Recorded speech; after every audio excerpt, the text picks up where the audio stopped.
ಅಗ್ನಿಸಾಕ್ಷಿ ಸಿಕ್ಕಾಪಟ್ಟೆ ಫೇಮ್ ಕೊಡ್ತು. ಅಗ್ನಿಸಾಕ್ಷಿ ಆದ ನಂತರ ಅವಕಾಶಕ್ಕೆ ಏನಾದ್ರೂ ಕೊರತೆ ಆಯ್ತಾ ಅಥವಾ ಕಂಟಿನ್ಯೂಸ್ ನಿಮ್ಗೆ ಅವಕಾಶ ಸಿಗ್ತಾ ಹೋಯ್ತಾ? ಅಮ್ಮ, ನನಗೆ ಏನಾಗ್ಬಿಟ್ಟಿದೆ ಅಂದರೆ, ಅಗ್ನಿ ಸಾಕ್ಷಿಯಲ್ಲಿ ನನ್ನ ಜೊತೆಲಿ ಆಕ್ಟ್ ಮಾಡಿದವರೇ ಚಾನಲ್ಗೆ 4 ಸತಿ ನಾಮಿನೇಟ್ ಆಗಿರೋದು. ನಾನು ವಿದ್ಯುಸಿಕ ಅಂದೇಳಿ ನಾಮಿನೇಟ್ ಅವ್ನು ಕೊಟ್ಟರೆ ನನಗೆ ಕೊಡಬೇಕು ಅಂದೇಳಿ ಇವ್ರಿಗೆ ಜಲಸ್ ಸ್ಟಾರ್ಟ್ ಆಗೋಯ್ತು. ಯಾಕಂದರೆ IPL ಬಂದಾಗ, IPL ಯಾವುದೋ ಒಂದು ಇದು ಬಂದಾಗ ನಮ್ಮದೇ ಎಪಿಸೋಡ್ ಇಟ್ಟರು. ಅದು ಮಗುದು ನಂದೆ ಹೈಲೈಟು.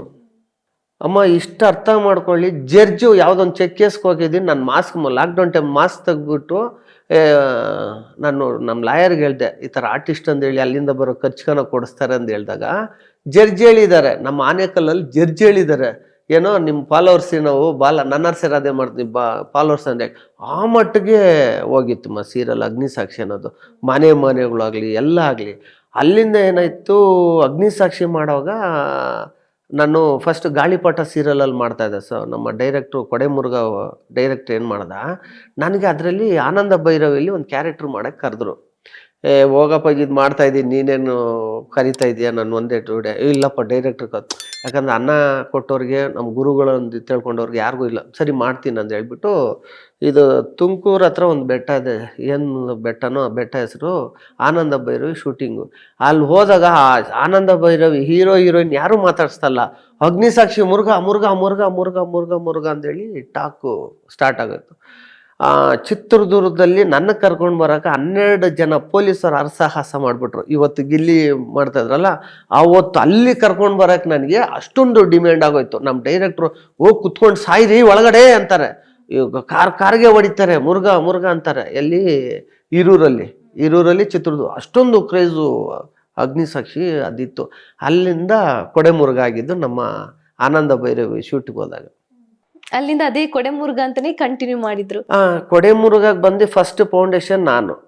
ಅಂದರೆ ಅದು ತುಂಬ ಇದೆ, 2 ಎಪಿಸೋಡ್ ಮಾಡ್ಬೇಕು ನೀವು. ಅದನ್ನ ಏನು ಮಾಡಿದ್ರು, ನಾನು ಪೇಮೆಂಟ್ ಕೇಳೋಕೆ ಹೋದಾಗ ಇವರು ಇಲ್ಲ ನಿಮ್ಮಿಟ್ಟು ಒಂದು ಸಿನಿಮಾ ಮಾಡ್ತೀನಿ ಅಂದರು.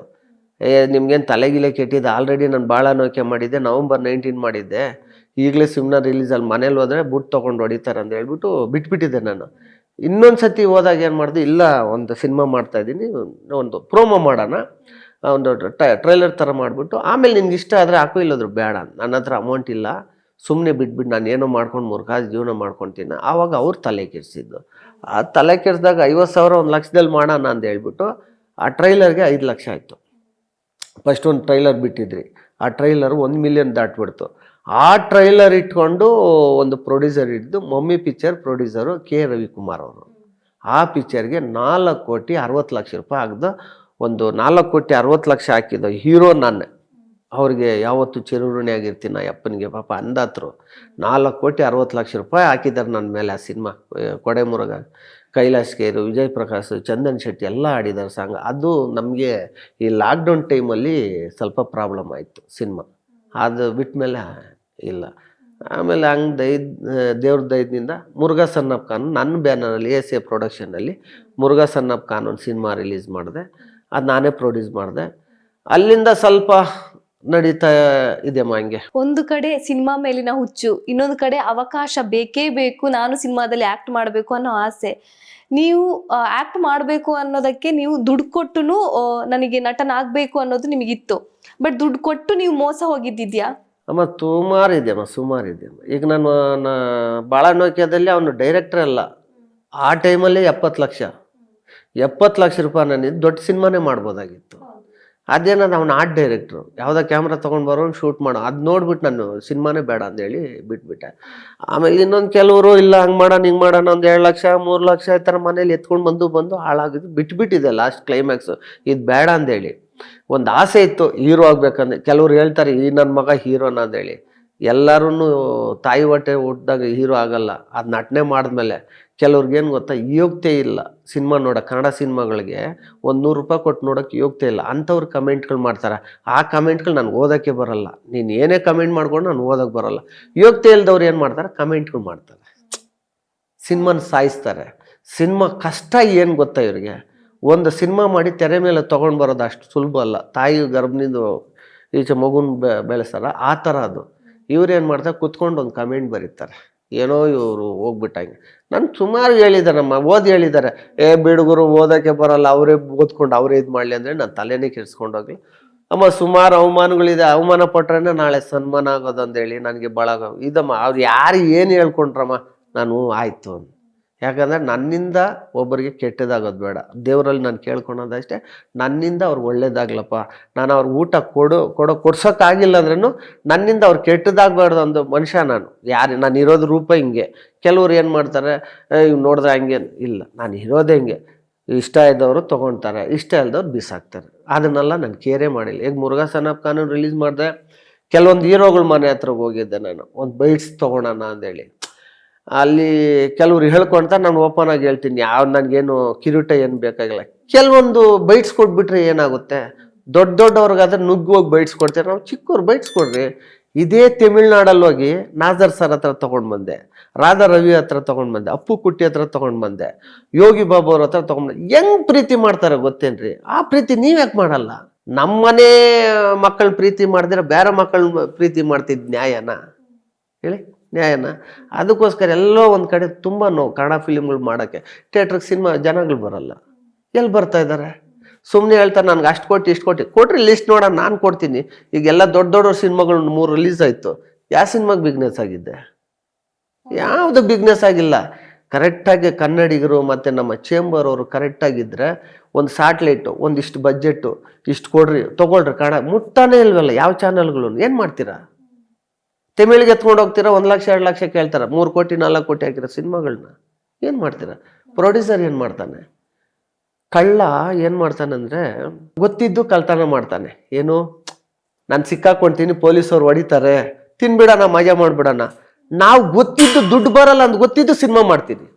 ಎಲ್ಲೋ ಒಂದು ಕಡೆ ಒಂದು 10 ಸಿನಿಮಾ ಮಾಡಿದ್ರೆ ಒಂದು ಸಿನಿಮಾ ಮಿರಾಕಲ್ ಆಗ್ಬೋದು, ನಮ್ಮ ಕನ್ನಡಿಗರು ಬಂದು ಸಿನಿಮಾ ನೋಡ್ಬೋದು. ಈ ಥರ ಒಳ್ಳೆ ಸಬ್ಜೆಕ್ಟ್ ತೊಗೊಂಡು ಹೋಗೋದ್ರೆ ಯಾರು ನೋಡ್ತಾ ಇಲ್ಲ. ಆ ಮಚ್ಚ ಹಾಕೋ ಚುಚ್ಚೋ ಪಚ್ಚೋ ಅಂದರೆ ಅದನ್ನು ಸಿನಿಮಾ ನೋಡ್ತಾರೆ. ಒಳ್ಳೆ ಕಂಟೆಂಟ್ ಸಿನಿಮಾ ಯಾರು ನೋಡ್ತಾ ಇದ್ದಾರೆ? ಕನ್ನಡದ ನಟರೇ ಇರ್ಬೋದು, ಹೊಸೊಬ್ರು ಬೆಳಿಬೇಕು ಅನ್ನೋ ಮಾತು ಕೇಳಿ ಬರ್ತಾ ಇದೆ. ಆದ್ರೆ ಸಪೋರ್ಟ್ಗೆ ಮಾತ್ರ ಹಿಂದೇಟ್ ಹಾಕ್ತಾರೆ ಅಂತ ನೀವೇ ಇವಾಗ ಹೇಳಿದ್ರಿ. ನಿಮಗೆ ಆತರ ಅನುಭವ ಆಗಿದ್ಯಾ? ಅಮ್ಮ ಬಾಯಿ ಮಾತಲ್ಲಿ ಹೇಳ್ತಾರೆ, ಮನ್ಸಾರೆ ಯಾರು ಹೇಳಲ್ಲ. ಬೆಳಿಬೇಕು. ಎಲ್ಲಿ ಬೆಳೆಸ್ತಾ ಇದ್ದೀರಾ? ಹೇಳಿ? ಯಾರು ಬೆಳೆಸ್ತಲ್ಲ. ಸುಮ್ಮನೆ ಮೀಡಿಯಾ ಮುಂದ್ಗಡೆ ಅಲ್ಲಿ ಇಲ್ಲಿ ಕೂತ್ಕೊಂಡು ಹೇಳ್ತಾರೆ. ಒಂದು ಬೈಟ್ಸ್ ಕೊಡೋಕ್ಕೆ ಸರಿಯಾಗಿ ಯೋಗ್ಯತೆ ಇಲ್ಲ ಕೆಲವ್ರಿಗೆ. ನೀವು ನಾನು ಬೈಕೊಂಡ್ರೂ ಪರವಾಗಿಲ್ಲಮ್ಮ, ನಾನು ಇದೇ ಸಿನಿಮಾಗಳು ನಾನು ತಮಿಳಲ್ಲಿ ಮಾಡಿದ್ದೆ, ನಾನು ಇಂಪ್ರೂವ್ ಆಗಿಬಿಡ್ತಾ ಇದ್ದೆ. ಈಗ ನಾನು ತಮಿಳಲ್ಲಿ ಒಂದು ಸಿನಿಮಾ ಒಪ್ಕೊಂಡಿದ್ದೆ ನಮ್ಮ, ನನ್ನ ರಮಣೇಶನ್ ನಿಮ್ಗೆ ಹೇಳೋಂಗಿಲ್ಲ, ಆದರೂ ನಾನು ಹೇಳ್ತಾ ಇದ್ದೆ 1,20,000 ರೂಪಾಯಿ ಮಧ್ಯಸ್ಥಿಕೆ. ಈಗ ಒಂದು ಸಿನಿಮಾ ಮಾಡ್ತಾ ಇದ್ದೀನಿ, ಆಕ್ರೋಶ ಮಂದಿ. ನಾನು ಆ ಸಿನಿಮಾದಲ್ಲಿ ವಿಲನ್ ಕ್ಯಾರೆಕ್ಟರ್ ಮಾಡ್ದೆ, 1,20,000 ರೂಪಾಯಿ. ಈ ಕನ್ನಡದಲ್ಲಿ ಏನು ಮಾಡ್ತಾರೆ ಗೊತ್ತಾ?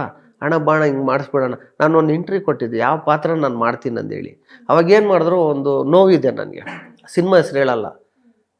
ಆ ಸಿನಿಮಾದಲ್ಲಿ ಕರೆಸಿದ್ರು ನನಗೆ. ನಾನು ಹೇಳಿದೆ, ನೋಡು ನನ್ನ ಪೇಮೆಂಟ್ ಹಿಂಗಿದೆ, ನಾನು ನಿನ್ನ ಬೆಳೀತಾ ಇದ್ದೆ, ಹೊಸಬವನು, ಒಂದು ಸುಮ್ಮನೆ ಯಾವುದೋ ಒಂದು ಮಾಡ್ಕೊಂಡು ಹೊಸಬ ಬೆಳೀತಾ ಇದೆಯಾ, ಬೆಳಿ.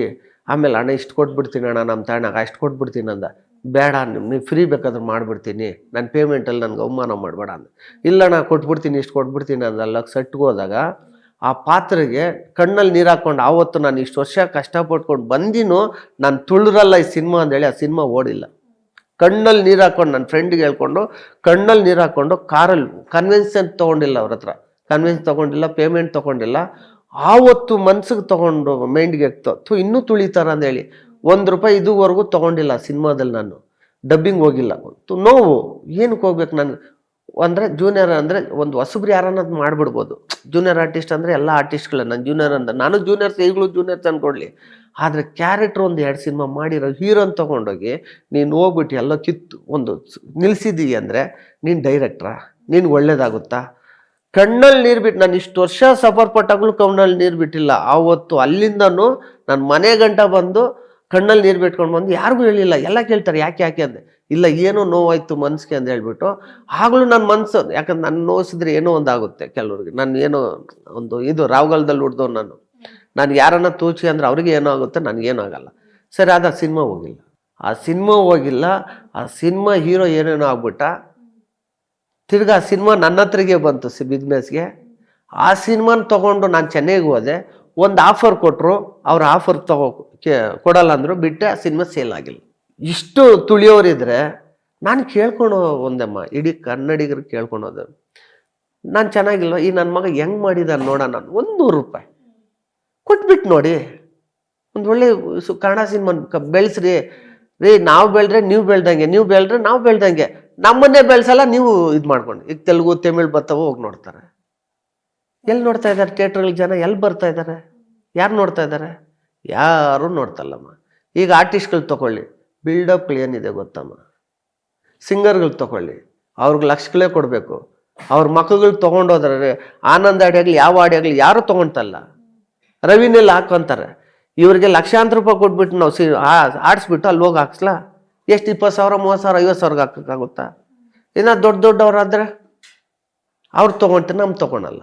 ಇವಾಗ ನೀವು ಹೇಳಿದ್ರೆ ಆ ಸಿನಿಮಾವನ್ನ ಎಲ್ಲ ಸಿನಿಮಾ ನೋಡಿ ಅಂತ, ಆದ್ರೆ ವಾರದಲ್ಲಿ 5-6 ಸಿನಿಮಾಗಳ ರಿಲೀಸ್ ಆದಾಗ ಜನ ಯಾವ್ದನ್ನು ನೋಡ್ಬೇಕು ಅನ್ನೋದು ಜನರಲ್ಲೂ ಕನ್ಫ್ಯೂಸ್ ಇದ್ದೇ ಇರುತ್ತೆ. ಸೊ ಅದಕ್ಕೋಸ್ಕರ ಏನಾದ್ರೂ ಒಂದು ವ್ಯವಸ್ಥೆ ಮಾಡ್ಲೇಬೇಕು. ಈ 5-6 ಸಿನಿಮಾಗಳು ಅಥವಾ ಕೆಲವೊಂದ್ಸಲ 10 ಸಿನಿಮಾಗಳು ರಿಲೀಸ್ ಆಗೋದಿದೆ ಒಂದು ವಾರಕ್ಕೆ. ವಾರ 10 ಸಿನಿಮಾ ರಿಲೀಸ್ ಆದಾಗ ಜನ ಯಾವ್ದನ್ನ ನೋಡ್ಬೇಕು ಅನ್ನೋ ಕನ್ಫ್ಯೂಸ್ ಜನರಲ್ಲೂ ಇರುತ್ತೆ. ಅಮ್ಮ, ನಾನು ನನ್ನ ಸಿನಿಮಾ ರಿಲೀಸ್ ಆಗ 9 ಸಿನಿಮಾ ಅಮ್ಮ. ಮುರುಘಾ ಸನ್ ಆಫ್ ಕಾನೂನು ರಿಲೀಸ್ ಮಾಡಿದಾಗ 9 ಸಿನಿಮಾ. ಇನ್ನೂ ಒಂದು ಹೇಳ್ತೀನಿ ಕೇಳಿಮ್ಮ, ನಾನು ಬಿಲ್ಡಪ್ ಕೊಡಲ್ಲಮ್ಮ. ನನಗೆ ಹಂಗಾಯ್ತು ಹಿಂಗಾಯ್ತು ಬಿಲ್ಡಪ್ಪೇ ಇಲ್ಲ. ನಾನೇನು ಮಾಡಿದ್ದೆ, ನಾನು ಸಿನಿಮಾ ರಿಲೀಸ್ ಆಗೋಕ್ಕೆ ಮುಂಚೆನೇ ನಾನು ಔಟ್ರೇಟ್ ಮಾರ್ಕೊಂಡಿದ್ದೆ. ಇವರೆಲ್ಲ ನೋಡಲ್ಲ ಅಂತ ಗೊತ್ತಮ್ಮ, ನನಗೆ 100% ಗೊತ್ತು. ಕನ್ನಡ ಸಿನಿಮಾಗಳು ಇವ್ರು ನೋಡ್ತಾ ಇಲ್ಲ, ಹೋಗ್ತಾ ಇಲ್ಲ ಅಂದೇಳಿ ನಾನೇನು ಮಾಡಿದ್ದೆ, ಆ ಸಿನಿಮಾ ಔಟ್ರೇಟ್ ಮಾರ್ಕೊಂಡಿದ್ದೆ. ನಾನು 2ನೇ ಸಿನಿಮಾ ರಿಲೀಸ್ ಆಗಬೇಕು, ನಂದು ಒಂದು ಬ್ಯಾನರ್ ಇದಾಗಬೇಕಂದೇಳಿ ಸಿನಿಮಾ ರಿಲೀಸ್ ಮಾಡಿದೆ. ಅದರಲ್ಲಿ 82 ಥಿಯೇಟ್ರ್ ರಿಲೀಸ್ ಮಾಡಿದ್ದೆ ಅಮ್ಮ. ಅದರಲ್ಲಿ ನನ್ನ ಸಕ್ಸಸ್ ಕಂಡಿದ್ದು 9 ಥಿಯೇಟ್ರಲ್ಲಿ. ಎಷ್ಟು ಹೇಳಿ? 9 ಥಿಯೇಟ್ರಲ್ಲಿ ಮಾತ್ರ ನನ್ನ ಸ್ಕ್ರೀನಿಂಗ್ ಆಯಿತು. 25 ದಿವಸ ಮಾಡಿಸ್ದೆ. ಆ ಥಿಯೇಟ್ರಲ್ಲಿ 25 ದಿನ ಆಯಿತು. ನಾನೊಂದು ಸಕ್ಸಸ್ ಮಾಡಿಕೊಂಡೆ. ನಾನು ಜನಗಳು ನಂಬ್ಕೊಂಡು ಅವ್ರು ನಂಬ್ಕೊಂಡು ಮಾಡ್ದೆಲ್ಲ, ನಾನು ಬಿಸ್ನೆಸ್ ಮಾಡ್ಕೊಂಡು ಇದಕ್ಕೆ ಇಳ್ದಿದ್ದು. ಈಗ ಸಿನಿಮಾ ಮಾಡ್ತಾ ಇದ್ದೀನಿ, ನಾನು ಉಸಿರಿರೋರ್ಗೂ ಸಿನಿಮಾ ಮಾಡ್ತೀನಿ. ನೀವು ನೋಡಿದ್ರೆ ನೋಡಿ, ಬಿಟ್ಟರೆ ಬಿಡಿ, ನಾನು ತಲೆನೇ ಕೆರ್ಸ್ಕೊಳಲ್ಲ. ನಾನು ಸಿನಿಮಾ ಓನ್ ಮಾಡಿದ್ದೀನಿ ಅಂತ ಹೇಳಲ್ಲ. ಒಂದ್ಸತಿ ಚೆನ್ನಾಗಿ ಮಾಡಿದರೆ ಬೆನ್ತಟ್ಟಿ, ಚೆನ್ನಾಗಿಲ್ವಾ ಉಗಿದ್ಬಿಟ್ಟೋಗಿ, ಇನ್ನೊಂದ್ಸತಿ ಒರೆಸ್ಕೊಂಡು ಇನ್ನೊಂದು ಚೆನ್ನಾಗಿ ಸಿನಿಮಾ ಮಾಡ್ತೀನಿ. ನೀವು ಬೆನ್ನು ತಟ್ಟೆ ಎಲ್ಲ ಒಗಿಯೋಕ್ಕೂ ಬರಲ್ಲ, ಎಲ್ಲೋ ಕೂತ್ಕೊಂಡು ಕಮೆಂಟ್ ಮಾಡಿಬಿಟ್ರೆ ನಿಮ್ಮನ್ನ ಏನು ಹೇಳ್ಬೇಕು ನಾವು? ನಿಮ್ಮನ್ನ ಏನು ಹೇಳ್ಬೇಕು? ಅಯ್ಯೋ ಅಪ್ಪ, ನಾನು ಸಿನಿಮಾ ನೋಡಿ ನನ್ನ ಸಿನಿಮಾ ಹಿಂಗಾಗೋಯ್ತು, ಅಳೋ ಸೀನೇ ಇಲ್ಲ. ನಾನು ಇರೋದೇ ಹಿಂಗೆ. Okay, thank you so much sir. ಒಂದಷ್ಟು ಸಿನಿಮಾ ಜರ್ನಿ ಇರ್ಬೋದು, ನಿಮ್ಮ ಲೈಫ್ ಜರ್ನಿ ಬಗ್ಗೆ ಒಂದಷ್ಟು ಮಾಹಿತಿಯನ್ನು ನಮ್ಮ ಜೊತೆ ಹಂಚ್ಕೊಂಡ್ರಿ. ಇನ್ನು ಸಾಕಷ್ಟು ಪ್ರಾಜೆಕ್ಟ್ಗಳು ನಿಮ್ಮ ಕೈಯಲ್ಲಿದೆ, ಥಿಯೇಟರ್ಲಿ ರಿಲೀಸ್ ಆಗೋದಕ್ಕೂ ರೆಡಿ ಇದೆ. ಆ ಎಲ್ಲ ಸಿನಿಮಾಗಳು ಸಕ್ಸಸ್ ಕಾಣಲಿ, ಜೊತೆಗೆ ಅವಕಾಶಗಳು ನಿಮ್ಮ ಕೈಗೆ ಸಿಗಲಿ ಅಂತ ನಾವು ಈ ಮೂಲಕ ಆಶಿಸ್ತೀವಿ. Thank you so much sir.